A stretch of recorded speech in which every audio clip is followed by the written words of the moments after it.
पाठीमागचा दृष्टिकोन आहे।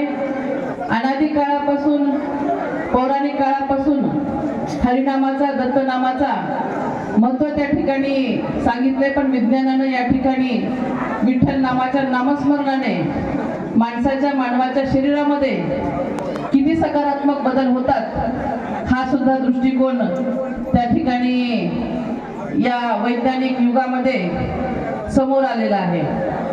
आपण जर पाहिलं तर कुठेही धार्मिक कार्यक्रम असले तर महिला भगिनींची त्या ठिकाणी उपस्थिती असते। ही उपस्थिती पुरुष मंडळींपेक्षा खरं तर खूप जास्त असते। आणि आपण जर कसं पाहिलं तर एखाद्या भागामध्ये एखाद्या शेतकऱ्याची आत्महत्या म्हणा किंवा एखाद्या पुरुषाची आत्महत्या होऊ शकते, पण महिला मात्र त्या ठिकाणी हा मार्ग कधीच अवलंबत नाही। तर त्याच्या पाठीमागे दृष्टिकोनच हा आहे की महिलांनी तो अध्यात्माचा धार्मिक मार्ग त्या ठिकाणी अवलंबलेला असतो आणि आपलं मानसिक धैर्य त्या अधिक चांगल्या पद्धतीनं हाताळू शकतात।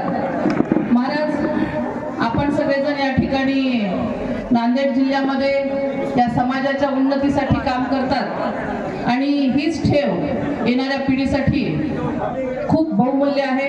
येणाऱ्या पिढीवर त्या ठिकाणी संस्कार व्हावे, आपल्या भारतीय संस्कृतीचा वारसा हा त्यांच्या मनात रुजावा, ही आपली भावना नक्कीच आमच्या सगळ्यांसाठी आदर्श आहे, आदरणीय आहे। या आपल्या कार्यक्रमाच्या वेळेस मला एक अभिमानानं आणि आनंदानं एक गोष्ट नक्कीच सांगावीशी वाटते की आपण ज्या मंगल कार्यालयाच्या प्रांगणात या ठिकाणी आपण सर्वजण आसनस्थ आहात, बसले आहात, हे या ठिकाणी हे मंगल कार्यालय आदरणीय आमदार राजेशजी पवार साहेब यांच्या आमदार निधीतून या ठिकाणी त्या ठिकाणी झालेले आहे। खरं तर मला वाटतं आपल्या नांदेड जिल्ह्यामधला हा पहिला प्रयोग आहे। साहेबांनी अनेक ठिकाणी मंगल कार्यालय त्या ठिकाणी काही कामं चालू आहेत, काही पूर्णत्वाकडे जात आहेत, पण सगळ्यात आधी सिंधीचं काम या ठिकाणी परिपूर्ण झाले आणि आपल्या सगळ्यांच्या उपस्थितीने नक्कीच त्याला काय म्हणता येईल एक वेगळं स्थान त्या ठिकाणी झाले असं म्हटलं तरी वावगं ठरणार नाही। म्हणजे साहेबांची संकल्पना इतकी सुंदर की आपल्या ग्रामीण भागातील सर्वसामान्य गोरगरिबांच्या लग्न कार्यालय असतील, धार्मिक कार्यालय असतील, त्याच्यासाठीचा जो काही खर्च होतो तो काही ना काही त्या ठिकाणी कमी झाला पाहिजे आणि एक आर्थिक सहकार्य गावातील प्रत्येक घरामध्ये, कुटुंबामध्ये आपल्या माध्यमातून त्या ठिकाणी पोहोचलं पाहिजे। या दृष्टिकोनातून साहेबांनी या मंगल कार्यालयाची संकल्पना त्या ठिकाणी विचारात घेतली आणि आज या ठिकाणी परिपूर्ण असं मंगल कार्यालय आपण सगळेजण पाहत आहोत।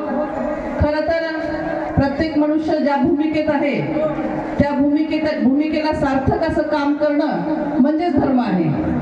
आमदार म्हणून त्या ठिकाणी काम करत असताना आमदार म्हणून जे काही भूमिका त्या ठिकाणी साकारली पाहिजे आणि हे साकारताना आपण स्वीकारलेला धर्म प्रामाणिकपणा पाळण्याचं काम या ठिकाणी आदरणीय आमदार राजेशजी पवार साहेब आपल्या सगळ्यांच्या आशीर्वादानं करत आहेत असंच मला या ठिकाणी नमूद करायचंय, विनम्रपणे आपल्या सगळ्यांना सांगायचंय। आपण सगळ्यांनी साहेबांवर भरभरून या ठिकाणी प्रेम केलं। याही काळात आपण सगळ्यांनी साहेबांवर अशाच पद्धतीनं प्रेम करावं अशी मी या ठिकाणी उपस्थित सर्व माझ्या माता भगिनींना, माझ्या बंधुवर्गांना, ज्येष्ठांना या ठिकाणी विनंती करते। आपल्या सगळ्यांचं या ठिकाणी वाणी आम्हाला ऐकायची आहे, त्याच्यामुळे माझ्या वाणीला या ठिकाणी विराम देते आणि लांबत चाललेल्या माझ्या भाषणाला मी थांबवते। धन्यवाद।